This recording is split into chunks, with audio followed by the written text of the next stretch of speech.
On a tous déjà vu ça, hein, ce train de marchandises qui n'en finit pas de passer, et à chaque fois la même question qui revient. Mais qu'est-ce qu'il peut bien y avoir là-dedans? Chaque wagon, c'est un peu une boîte mystère qui défile sous nos yeux. Eh bien aujourd'hui, on va justement soulever le couvercle. Alors voilà, la question a l'air toute simple, mais la réponse, eh bien, elle nous plonge au cœur de toute l'ingénierie du transport ferroviaire. On va, en quelque sorte, apprendre à parler le langage du fret, à décoder l'histoire que chaque wagon nous raconte en passant. Ok, alors pour comprendre tout ça, il faut partir d'une idée, une sorte de règle d'or dans le monde du fret. C'est tout simple, la forme d'un wagon dépend entièrement de ce qu'il transporte. C'est la marchandise qui commande tout, le design, la structure, l'équipement, tout. C'est vraiment le principe de base. Voilà, c'est exactement ça. Forme et fonction. C'est un peu les deux faces de la même médaille. Et c'est ce lien, ce duo, qui explique pourquoi un train de fret, eh bien, ça ressemble à un assemblage un peu bizarre de wagons tous différents les uns des autres. Allez, on regarde ça de plus près. Allez, on commence avec celui qui a l'air le plus basique de tous, le wagon plat. À première vue, on se dit, c'est juste une plateforme sur des roues. Mais attention, sa simplicité est en fait un atout majeur. Regardez, c'est l'épure totale. Une plateforme, rien d'autre. Pas de mur, pas de toit, rien. Et c'est justement ça son super pouvoir. Et ce super pouvoir, c'est sa polyvalence. Comme il est complètement ouvert, il est parfait pour transporter des containers, les grosses boîtes standards, ou des caisses mobiles. Mais aussi tout ce qui est super long ou super lourd, tout ce qui ne rentrerait jamais dans une boîte. Pensez à des rails de chemin de fer, des énormes poutres en acier. Bref, sa force, c'est vraiment sa flexibilité. Bon, maintenant, on passe à une autre famille de wagons. On part du wagon plat et on lui ajoute un élément crucial, des murs. Voici les wagons ouverts. Et là, on change complètement d'utilisation. Là, la différence saute aux yeux, non.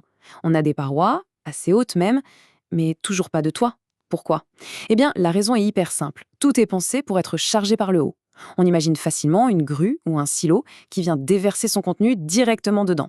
Du coup, c'est le wagon parfait pour tout ce qu'on appelle les marchandises en vrac. Pensez au charbon, au gravier, à toutes sortes de matériaux de construction. En gros, tout ce qu'on peut déverser et qui ne craint pas trop de prendre une averse. Là encore, la forme est 100% au service de la méthode de chargement. Ok, on continue notre construction. On a la plateforme, on a ajouté les murs. Il ne nous manque plus que le toit. Et voilà, on arrive à la catégorie des wagons fermés. Sans doute les plus connus, les plus classiques. Ça, c'est vraiment l'image d'Épinal du wagon de marchandises, non? Une vraie boîte sur roue. Ici, l'objectif a changé. Ce n'est plus la facilité de chargement par le haut qui prime, c'est la protection. C'est une sorte de coffre-fort mobile.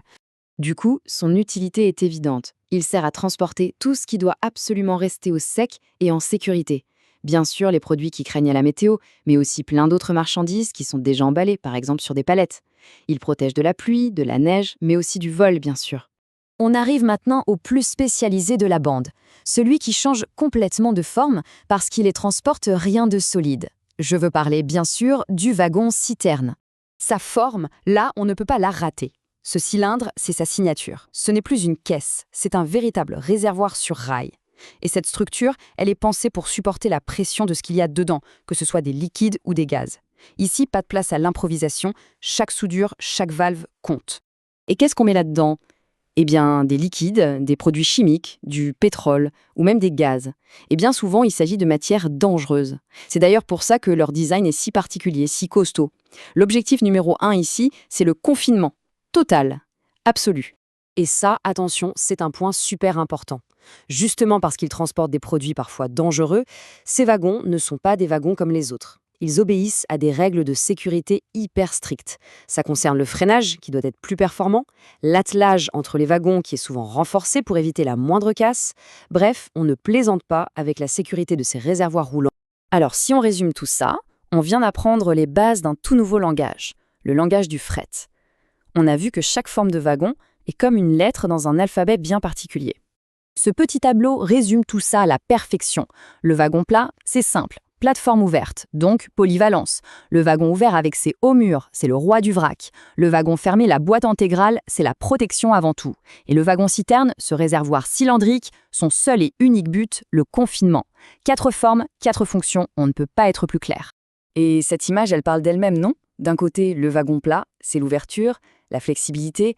De l'autre, le wagon citerne, c'est la fermeture, la sécurité, le confinement total. C'est l'illustration parfaite, la preuve par l'image de notre fameux principe, la forme suit la fonction. Toujours. Alors voilà, la prochaine fois que les barrières d'un passage à niveau s'abaisseront, ce ne sera plus juste une attente un peu longue et passive. Non, ce sera l'occasion de jouer les détectives, de lire le train qui passe, de deviner son histoire, ce qu'il transporte, d'où il vient, où il va, juste en regardant la forme de ses wagons. Et ça nous amène à une toute dernière question pour la route.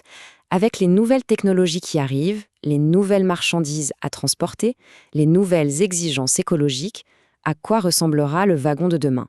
Comment toutes ces formes vont-elles encore évoluer? Une chose est sûre, l'histoire du fret n'a pas fini de s'écrire. C'est une affaire à suivre.